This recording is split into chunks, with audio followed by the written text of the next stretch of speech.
following is a recording of a journal article published by Nature in 1923. Modern Physics and the Atom.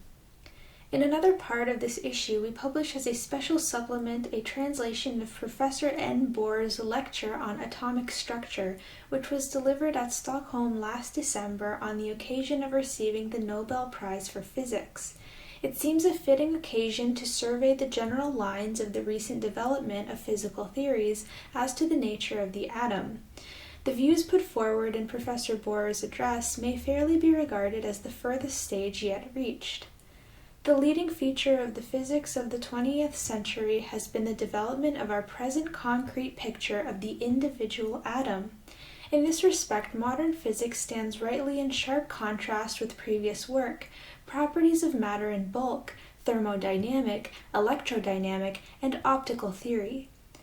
These theories formed the main part of the studies and contributions of physicists before 1900 and advanced with particular rapidity in the latter half of the last century. In all this work, though the atomic nature of matter had already come to general recognition in virtue perhaps of chemical rather than physical evidence, atoms, if recognized at all, play only a secondary part. The reason is that though theories of matter, for example gases, may be built up on an atomic basis, applications of these theories are always statistical. In making them, an averaging process is used, and the particular features of an atomic model largely disappear. For example, almost any atomic model will reproduce the main properties of a gas. It is only in the finer points, such as the exact variation of viscosity with temperature, that the particular form of atomic model becomes relevant, and even here the variation deduced is very insensitive to the model chosen. Crude and vague ideas of the atom, little more than the mere recognition of its existence, were all that were necessary to physics in this phase. The same is true in a somewhat less striking way of the electronic conception of electricity. This idea became current in a vague form and was shown to be a suitable foundation for the known phenomena of electricity. It was not till some years later that the fundamental experiments on the conduction of electricity through gases first led to a practical demonstration of the existence and main properties of the electron. Just as with atoms, a breakaway from statistical deductions was necessary before the electron could be assigned a definite form. The demonstration of its existence and properties, though it belongs historically in 1897 to the 19th century, is in fact the starting point of what we have called 20th century physics. This concentration on the statistical side was of course inevitable, for the phenomena to which current theories could be applied were mainly concerned, as we have said, with the properties of matter or electricity in bulk. There were, of course, striking and significant exceptions which were already well known for many years before 1900. For example, optical spectra. These had long been recognized as essentially characteristic of particular atoms or molecules, obscured little if at all by any process of averaging. But optical spectra are too complicated and their conditions of excitation too obscure to have formed then a possible basis on which to build theories of atomic structure with any real chance of success. It was necessary to wait first for direct experimental evidence of the more fundamental properties of individual atoms which are unaffected by the widest possible range of external circumstances. It is clear that it is such properties that any atomic model must first set out to reproduce. The discovery of the nature and properties of X-rays might have provided a new and more hopeful starting point. Here we have evidence of fundamental properties which remain constant and characteristic in all known circumstances. But even this evidence, even, for example, an empirical formulation of Moseley's law, would scarcely have been simple and direct enough for a starting point, and in fact was not available until after the first essential ideas had been otherwise won. The evidence necessary for the start had clearly to refer directly to individual atoms and to be such as to lay down with absolute convincingness the main features of atomic structure. It was provided first by the study of radioactivity, and it is difficult to see, as we have tried to show, how any other evidence could have been sufficiently powerful for the purpose. The radioactive evidence soon made it clear that here physicists were concerned with processes connected with the most intimate structure of the individual atom, which outside conditions, physical or chemical, were powerless to affect, and concerned, too, with energy transformations in a single atom so large that the resulting effects could actually be detected. This made it clear that the atom must have an innermost structure, a place apart, the seat of gigantic forces. Ideas of the atom thus began to tend generally in the right direction, and crystallized into the nuclear atom when the nature of the alpha particle had been established and the phenomena of its scattering worked out.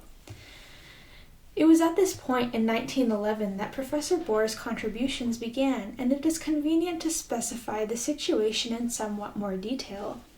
It was known that the atom must almost certainly consist of a heavy nucleus, of extremely small size, with a positive electric charge. This nucleus must probably behave, so far as the rest of the world or even the rest of the atom was concerned, as a massive point charge. The nuclear charge must be neutralized in the natural atom by a system of satellite electrons in number equal to the number of units in the nuclear charge. Their arrangement was, however, quite unknown, except that they must with the nucleus compose a structure on the scale of the atom of gas theory, a scale which is exceedingly large and open compared to the dimensions of the nucleus and the electrons themselves.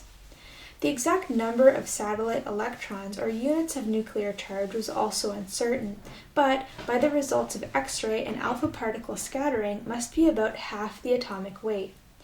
It was almost certain that it was 2 for helium and 1 for hydrogen. If these views were to be accepted, the hydrogen atom must be very simple, a single heavy nucleus with a unit positive charge, and somewhere near it a single electron. It must also yield the known series spectrum of hydrogen. This was the problem presented to Professor Bohr. He maintained from the first, and justly as is now admitted by all, that there was no possibility of a solution within the domain of classical electrodynamics, and that the ideas of the quantum theory must be invoked. How these ideas led inevitably to the accepted hydrogen atom of today is set forth at length in the first of his 3 essays, The Theory of Spectra and Atomic Constitution, referred to in Nature of April 21st on page 523, and more shortly in the present supplement. The next essential step was the final assignment of atomic number, which connected up once and for all the ordinal number of any atom in the periodic table of the elements, its nuclear charge, the number of its satellite electrons, and its characteristic X-ray spectrum. This assignment, which was, of course, the result of a systematic survey of X-ray spectra, was to some extent directly inspired by the successful theory of the hydrogen atom, and without that theory, the full significance of atomic number would have been missed. At this stage in 1915, a general grasp had been obtained of the sequence of the elements and of the essential difference between one atom and the next, in full agreement with evidence of an entirely different type, the displacement laws of alpha and beta particle radioactive changes. In the further elucidation of the organization of the satellite electrons and the interpretation of the periodic table of the elements, Professor Bohr has played the leading part. The results obtained are described by Professor Bohr at length in our supplement. It is sufficient to say here that, thanks to this work, we are now confident that the satellite electrons are arranged in groups. We know the number of electrons in each group. They move about the nucleus in orbits, some of the characteristics of which we already know, and these characteristics are the same for all the electrons of a group. We know, further, the order in which the various groups appear in the system of the elements, and even to a limited extent, why the actual order must be observed. This information is summarized in the supplement, Figure 9. The details of the picture, important details, have yet to be filled in, but we can no longer doubt that we are advancing on the right lines. In conclusion, one may glance for a moment at the profound reaction of these views of atomic structure on physical research. In return for their spectroscopic basis in the Balmer series, they have revolutionized spectroscopy, which is now, X-ray and optical alike, one of the main avenues of advance in physics. They have created a whole new and fruitful branch of study, the excitation of atoms by electronic impacts. They provide a concrete picture of the atom which can form and is forming every day a trustworthy basis for the study of all branches of atomic phenomena. Finally, one must expect that the facts of chemistry will not much longer stand apart. Though much formal progress has already been made in the theory of valency, the detailed electronic theory of the structure of molecules has yet to be begun. It will inevitably present grave difficulties. But these views of atomic structure have, for example, already presented us unasked with a carbon atom with tetrahedral symmetry. They lead us confidently to expect that the first advances in the detailed theory will not be long delayed.